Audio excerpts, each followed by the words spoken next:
This is Milei's speech at the Liberal Institute in Switzerland for the Röpke Prize and includes an English translator.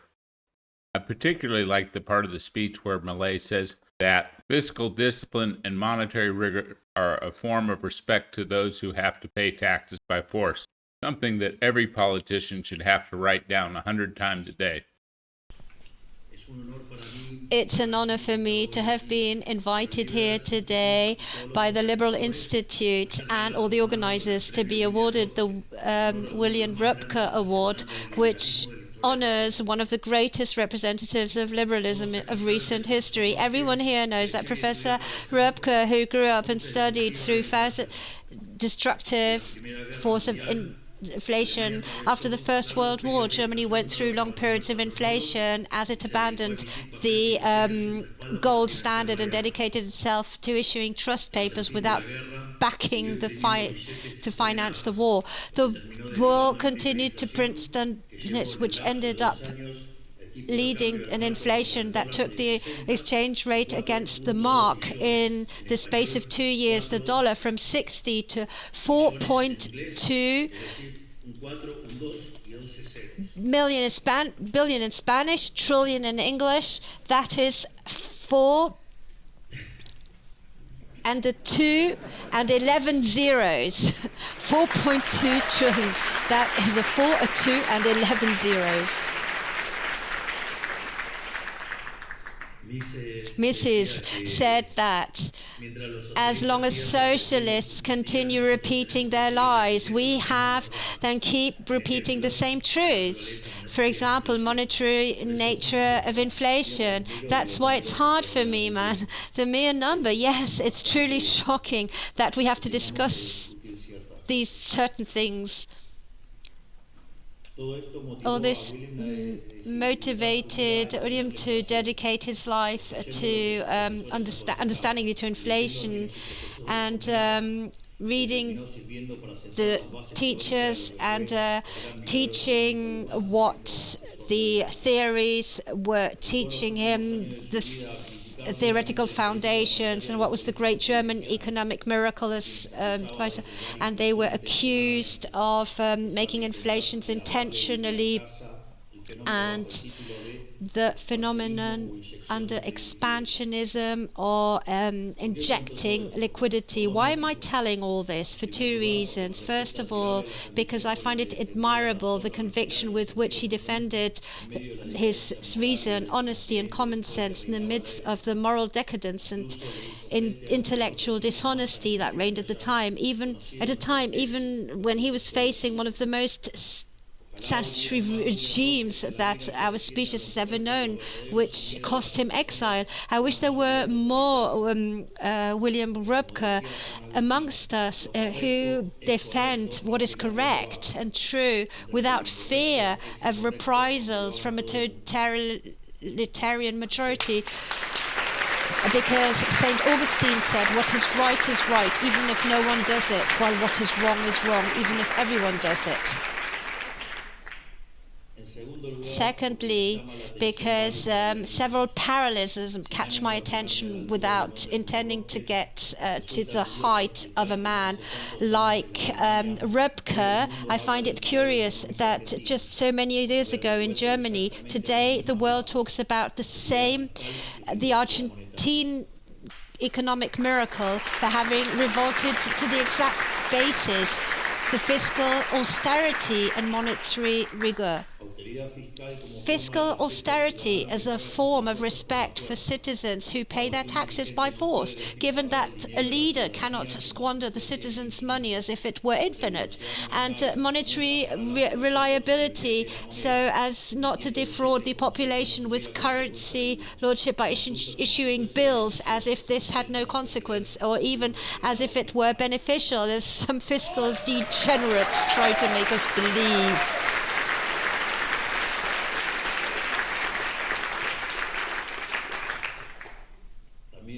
I also find it curious that simply doing things well is considered a miracle, because nature must notice that it is doing things wrong, and that is simply a tragedy. In fact, there is a very interesting phrase by Thomas Sowell that says that the first law of economics is scarcity. That is to say, there is not everything for everyone, and the first law of politics is to ignore the law of economics.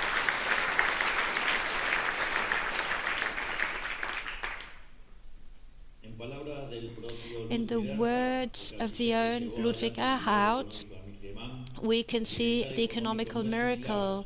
And the economical well-being is not a miracle, but the consequence of the honest effort of an entire people according to the principles of freedom. When you have been given the possibilities to use your human initiative and your human energy, that is why I hope that what we call today the Argentine miracle spreads throughout the world as a germ that multiplies wealth, and that is why I want to briefly tell you about our experience during the first year of our presidency. At the beginning of our administration, we had 15 points of consolidated fiscal deficit, of which 5 were in the treasury and 10 were under the rug of the central bank. The deficit was the origin of all our evils. In other words, without a deficit, there is no debt, no emission or inflation. After having made the biggest adjustment in human history, today we find ourselves with a sustained and default-free super fiscal for the first time in the last 123 years.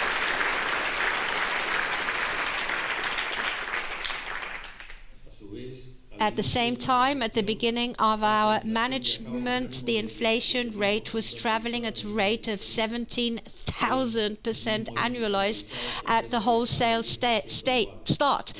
Today, the same annualized start is traveling at 10% annually. That is to say, we dropped 1,700 times in inflation, and we are getting closer every day to it being just a bad memory.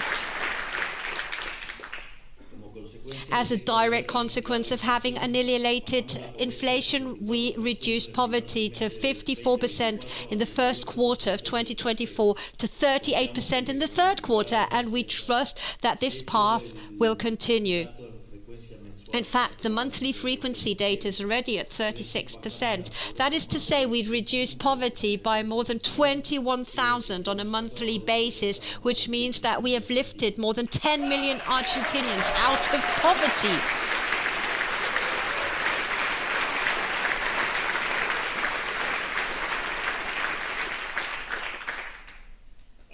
At the beginning of our administration, the exchange gap between the official dollar and the free dollar was 180%. Today, the exchange gap is practically dead, and we work day and night to finish cleaning up the central bank's balance sheet to be able to lift the exchange rate once and for all.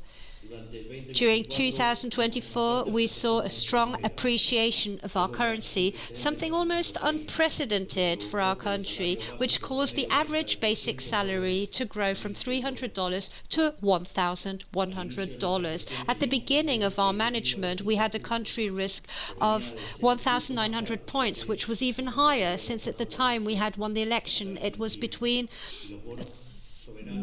3,000, and the sovereign bonds were traded between $20 and $35. Today, the country risk is close to 600 basis points, and our bonds are already around $70. Lowering the country risk at this rate allows us to lower the interest rate of our economy, which we have already lowered from 133% to 32%, thus improving the ability of Argentinians to access cheap credit, facilitating inversion and job creation, which is why during 2024 we saw a credit boom and mortgages without comparison in our history. That is, we went from discussing hyperinflation to discussing loans, mortgages, and 30-year mortgages. At the beginning of our administration, our economy was first due to regulations that complicated lives for everyone and scared away any investors. Today, we have already eliminated more than 900 regulations at a rate of more than 3 times per day. And if you consider that the Ministry of Regulation began to act in the middle of the year, it means that we are basically producing about 6 regulations per day.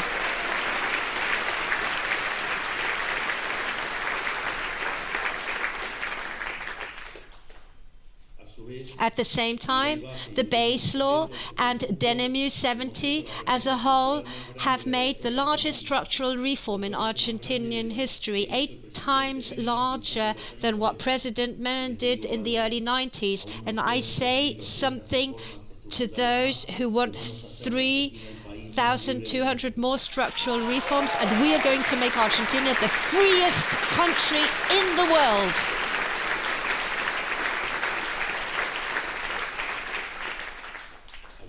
At the beginning of our administration, Argentina was a global example of everything that should not be done or said. Today, we are seen favorably by investors and citizens around the world, to the point that we went from being one of the countries with the worst economic results in the last 40 years to be one of the best that is projected for the next 40, and that growth projection is sustained for various reasons. First of all, the economy went into a cyclical phase. We see a point of salary.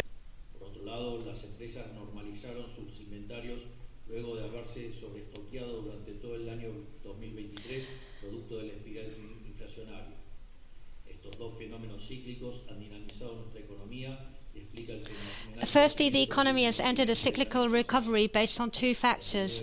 On the one hand, we have seen a sustainable rebound in real wages and pensions due to the collapse of inflation. On the other hand, companies normalized their foundations after being overstocked throughout 2023 as a result of the inflationary spiral. These 2 cyclical phenomena have energized our economy and explained the growth phenomenon of the last quarter of the year. Have an idea that the latest quarter data is 3.9, which they have made a 17%. The Argentinian economy has been traveling at an incredible pace.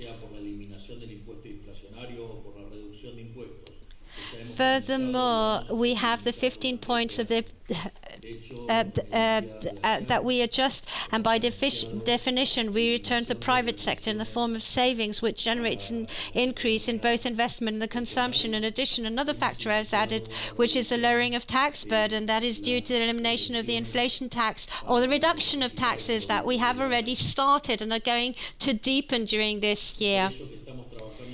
In fact, yesterday we announced the elimination of withholdings for regional economies, and we have initiated a reduction of withholdings for the main agricultural products.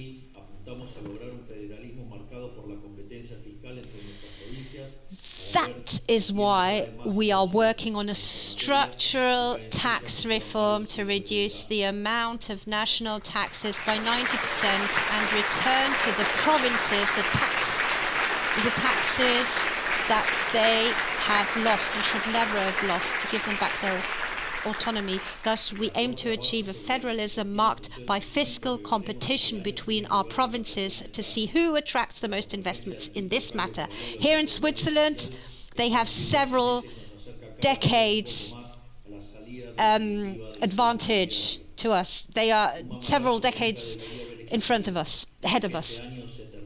A mess that should never have existed, and that this year ends once and for all. I repeat, a mess that should never have existed, and that this year ends once and for all.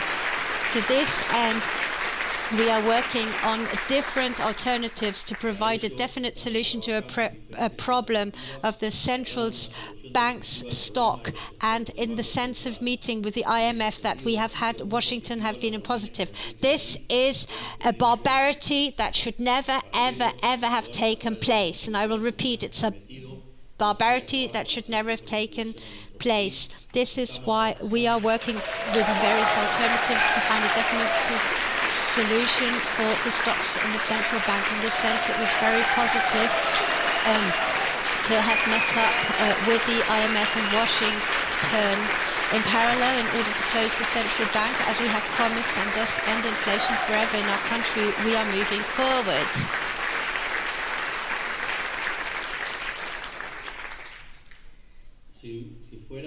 if I were a populist, or I had made the point for this to happen. I didn't do it, but it happened anyway. The spontaneous order is wonderful.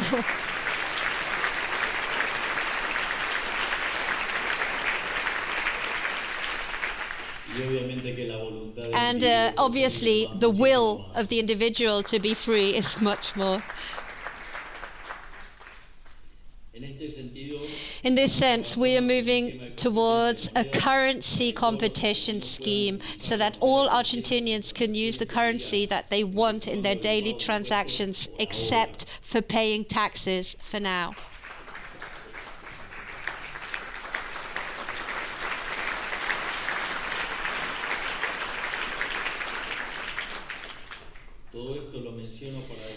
Actually, I mention all this to make it clear that growth is here to stay hand in hand with a fiscal surplus. In fact, recent studies show that a surplus of the characteristics that we have achieved from financial balance gives us basis for sustained growth of 4.5% per annual capital.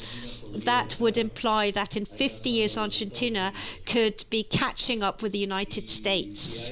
And yes to that, let's say it is dynamic. And if we add to that what Justice did by lowering expenses, not raising taxes, if the 800 structural reforms and the 900 regulations are added, without a doubt, Argentina could grow much farther. And without a doubt, with the contributions that the brilliant head of the President of the Council of Advisors, Dr. Damian Rader, is making to advance the implementation of artificial intelligence in Argentina, we will undoubtedly achieve it much sooner.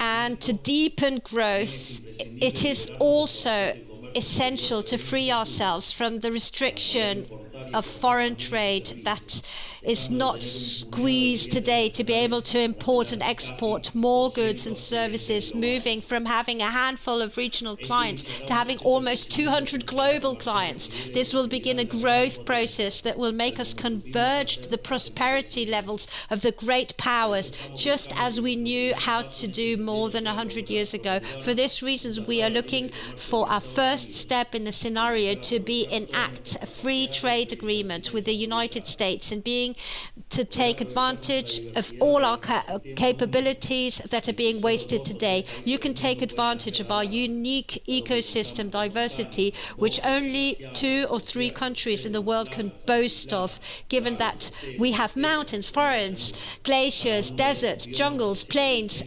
lakes, estuaries, steppes, and expanses, plains. Each of these biomes represent different potential opportunities.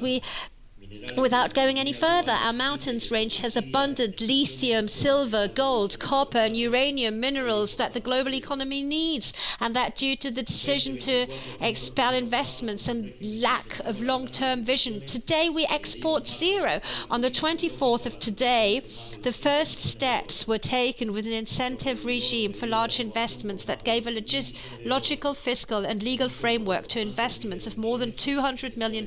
This results in approval requests for more than $12 billion and announced for as many billions in sectors such as infrastructure, mining, energy, automotive, technology, oil and gas. In some sense, this regime is an asset of Asia, which is a tax system. Argentina should go reducing taxes by simplifying them, favoring innovation, the generation of wealth, and above all things, the accumulation of capital. For this very reason, and by way of closing, I would like to dedicate a few words.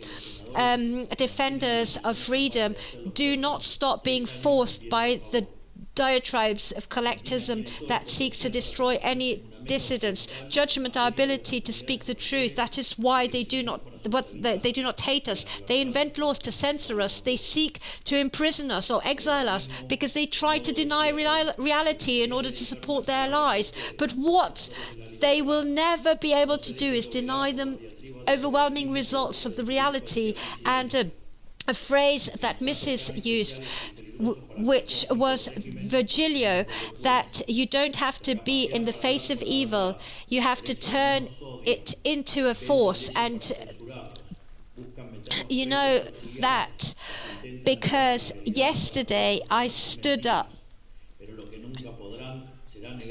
and they will never be able to see the reality. A phrase that Mrs. used, which was from Virgilio, that you don't have to be in the face of evil, you have to turn it into a force. And in the dragon's own house.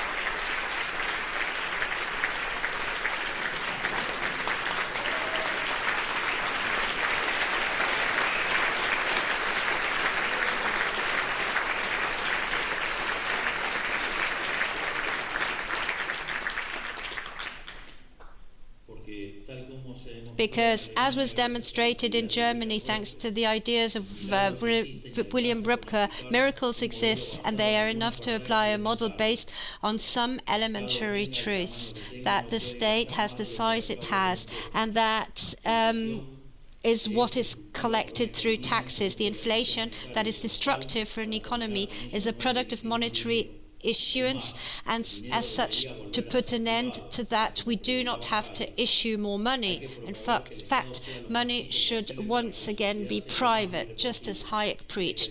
We must promote the state to be as small as possible so that society is as free as possible, and we must defend life, liberty and private property. If Western countries stick to this small set of basic ideas, I'm sure that our future will be more prosperous than our president. Thank you very much for this recognition. It's a real source of pride for me.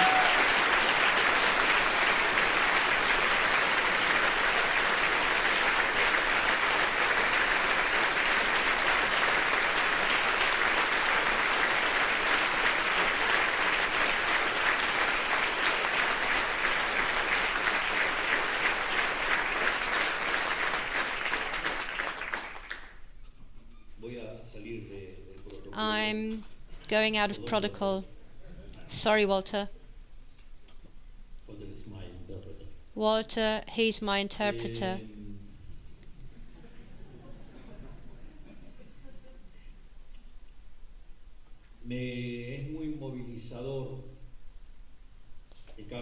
It's very motivating. Röpke is very motivating for me. Because let's say what led him to study so deeply the economy was precisely inflation. And he had to dismiss the things that forced him to study and had to embrace new ideas. So when Argentina fell into hyperinflation in the year 1989, I was a football player at the time. Actually, I was a goalkeeper. Yes, a goalkeeper. And one day, I was accompanying my mother to the supermarket. I was in the first year of economics at the university, and I saw that prices were rising and people were jumping on the products. And in that situation I said, either what I'm studying is wrong or I'm stupid. So the decent solution was to stop playing football and start studying economics seriously.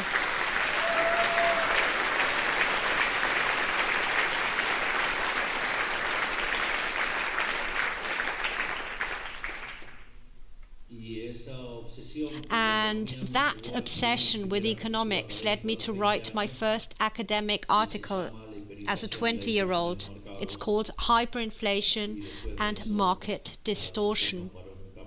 And after that, the obsession never stopped again. And the big fight was to challenge all those stupid theories that have been defended in my country for nearly 80, 90 years. And this time, we need to stand up straight and say that inflation is always a monetary phenomenon everywhere, and we are defeating inflation. Therefore, they want to kill themselves.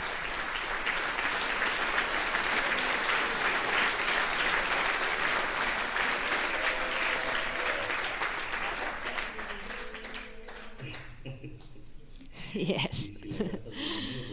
And if the caste is afraid, why are they going to stay at work? And we need more unemployed politicians.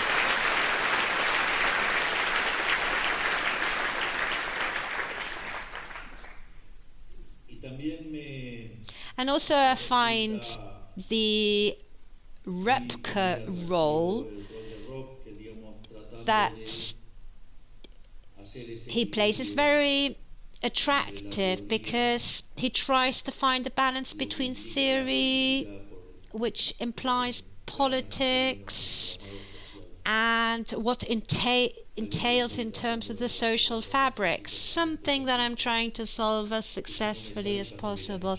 And if it doesn't work out, I will obviously be thrown out. So, above all things, I want to thank you, not only for the award, but also for this very, very warm reception. The truth is that you have surprised me. I have to confess that you have moved me, and I have no words of gratitude for so much generosity towards me.